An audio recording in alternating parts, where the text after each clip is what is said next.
The Winepress. A short story by Joseph Esberger. You don't have to be French to enjoy a decent red wine, Charles Juchelin de Gruz used to tell his foreign guests whenever he entertained them in Paris. But you do have to be French to recognize one, he would add with a laugh. After a lifetime in the French diplomatic corps, the Count de Gruz lived with his wife in an elegant townhouse on Quai Voltaire.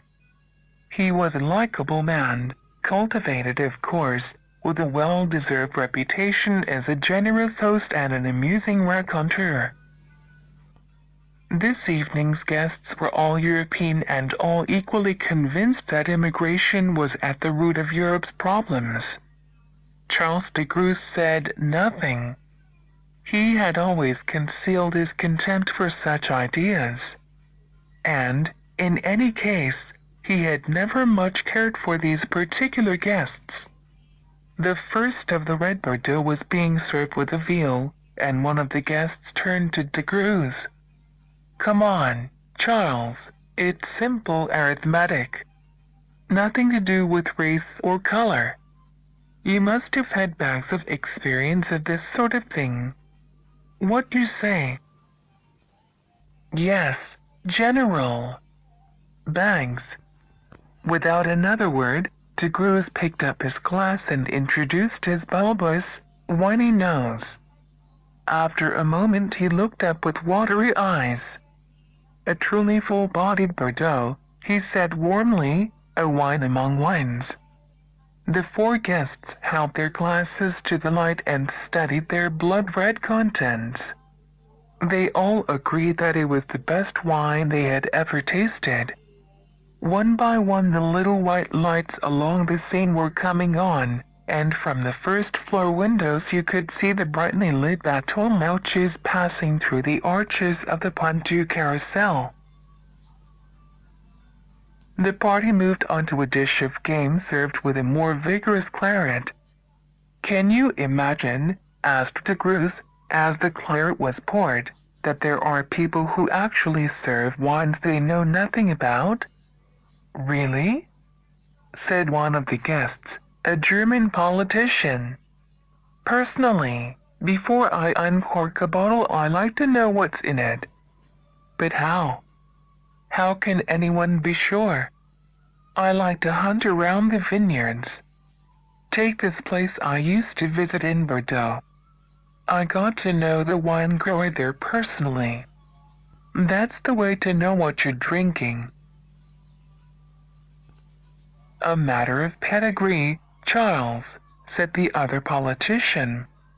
"This fellow," continued de Gruz as though the Dutchman had not spoken, "always gave you the story behind his wines.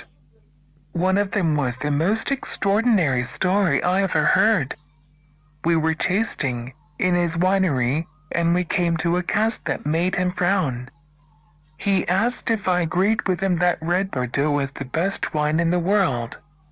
Of course, I agreed. Then he made the strangest statement. 'The wine in this cask,' he said, and there were tears in his eyes, 'is the best vintage in the world.' But it started its life far from the country where it was grown." De Gruz paused to check that his guests were being served. "Well?" said the Dutchman. De Gruz and his wife exchanged glances. "Do tell them, mon chéri," she said. De Gruz leaned forwards, took another sip of wine, and dabbed his lips with the corner of his napkin. This is the story he told them. At the age of 21, Pierre, that was the name he gave the wine grower, had been sent by his father to spend some time with his uncle in Madagascar. Within 2 weeks he had fallen for a local girl called Fannery, or Desire in Malagasy. You could not blame him. At 17 she was ravishing.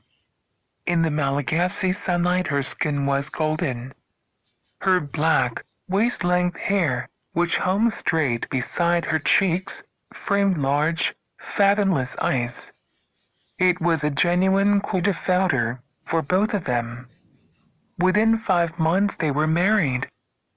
Flannery had no family, but Pierre's parents came out from France for the wedding, even though they did not strictly approve of it, and for 3 years the young couple lived very happily on the island of Madagascar.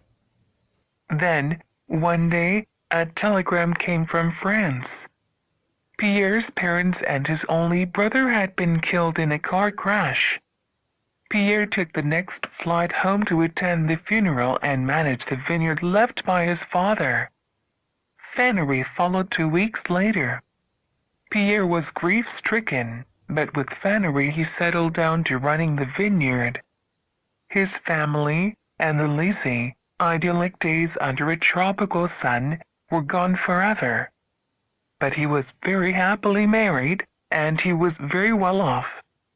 Perhaps, he reasoned, life in Bordeaux would not be so bad. But he was wrong. It soon became obvious that Flannery was jealous. In Madagascar she had no match. In France she was jealous of everyone, of the maids, of the secretary, even of the peasant girls who picked the grapes and giggled at her funny accent. She convinced herself that Pierre made love to each of them in turn.